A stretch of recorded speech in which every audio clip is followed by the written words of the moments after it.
Hey everyone, and welcome back. Today, we re-embarking on an epic journey through time to explore one of history's most powerful and long-lasting empires, the Ottoman Empire. From a small band of nomadic warriors to a global superpower that shaped 3 continents, their story is absolutely incredible. So, grab your snacks, get comfortable, and let's dive into the entire history of the Ottomans. Our story begins in the late 13th century in Anatolia, modern-day Turkey. The once mighty Seljuk Sultanate was crumbling, leaving behind a patchwork of small Turkish principalities, or beyliks. Among them was a charismatic leader named Osman Ahi, and his followers, known as the Osmanli or Ottomans, were Ghazi's warriors for the faith. From their small territory around the town of Esti, Osman laid the foundation for an empire that would endure for over 600 years. He was a brilliant strategist, uniting other Turkish tribes and steadily expanding his domain at the expense of the weakening Byzantine Empire. Osman's successes continued this relentless expansion. His son, Orhan, captured the important Byzantine city of Bursa in 1326 and made it the first official Ottoman capital. This was a huge statement. They weren't just raiders anymore. They were building a state. Orhan also established the Janissaries, an elite infantry unit that would become the backbone of the Ottoman military for centuries. These soldiers were originally recruited from Christian boys through a system called the Devivirim, converted to Islam, and trained to be fiercely loyal only to the Sultan. Under rulers like Murad I and Bayezid I, the Ottomans swept through the Balkans, winning major victories like the Battle of Kosovo in 1389.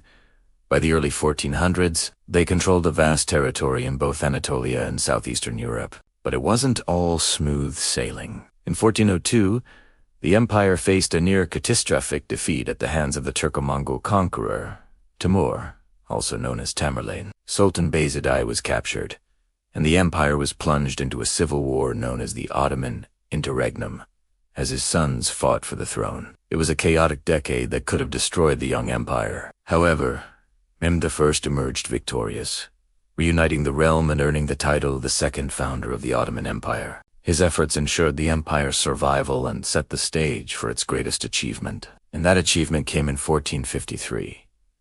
After a brilliant and grueling siege, the 21-year-old Sultan Mehmed II, forever known as Mehmed the Conqueror, captured the legendary city of Constantinople. This wasn't just a military victory, it was a world-changing event. The fall of Constantinople marked the definitive end of the 1,000-year-old Byzantine Empire and symbolically established the Ottomans as a dominant world power. Mehmed renamed the city Istanbul and transformed it into the magnificent new capital of his empire, a vibrant center of culture, commerce, and power.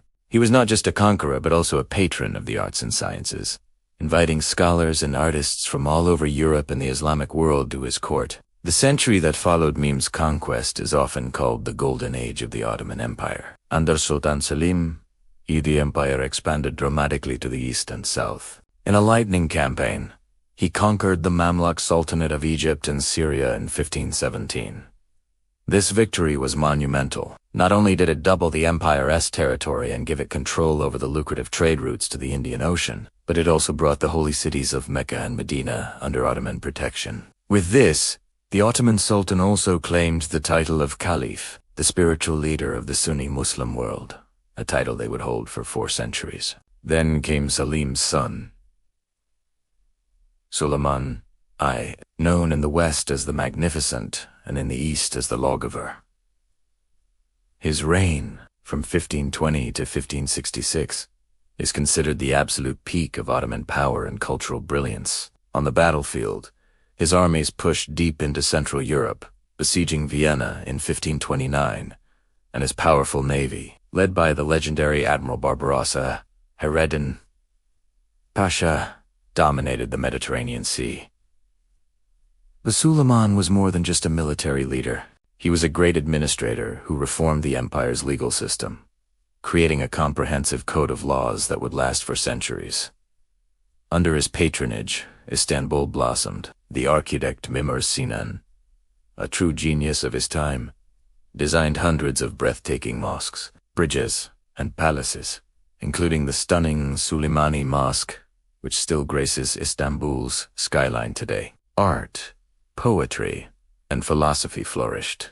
However, no empire lasts forever. After Suleiman's death, the empire entered a long period of slow decline. The seeds of this decline were complex. The quality of sultans began to wane, with many being less experienced and more interested in the luxuries of the palace than in governing. The Janissaries, once the empire's strength, became a powerful political force, often meddling in state affairs and resisting much-needed military reforms. Economically, the discovery of new sea routes to Asia by European powers bypassed the traditional land routes controlled by the Ottomans, reducing their trade revenue. A series of costly wars with rivals like the Habsburgs in Austria and the Safavids in Persia drained the treasury. The failed Second Siege of Vienna in 1683 is often seen as a major turning point, marking the end of Ottoman expansion into Europe. Despite these challenges, the empire showed remarkable resilience. Throughout the 18th and 19th centuries, a series of sultans attempted to modernize the state,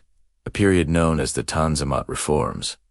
They tried to revamp the military, the bureaucracy, and the educational system along European lines, but these reforms were often met with stiff resistance from conservative elements within the empire. At the same time, the rise of nationalism, an idea spreading from Europe, began to tear the multi-ethnic empire apart. Peoples in the Balkans, Greeks, Serbs, Bulgarians fought for and won their independence, chipping away at the empire's European territories. The Ottoman Empire became known as the sick man of Europe, struggling to survive in a rapidly changing world. The final blow came with World War I. The Ottoman Empire made the fateful decision to ally with the Central Powers Germany and Austria. The war was devastating.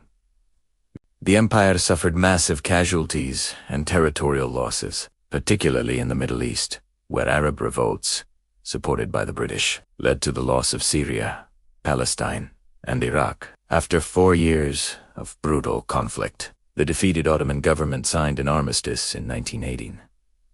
The victorious Allied powers moved to occupy Istanbul and carve up what was left of the empire. But the story doesn't end there. In the face of foreign occupation and the Sultan's weakness, a Turkish nationalist movement arose from the ashes of Anatolia, led by a brilliant and determined army officer named Mustafa Kemal.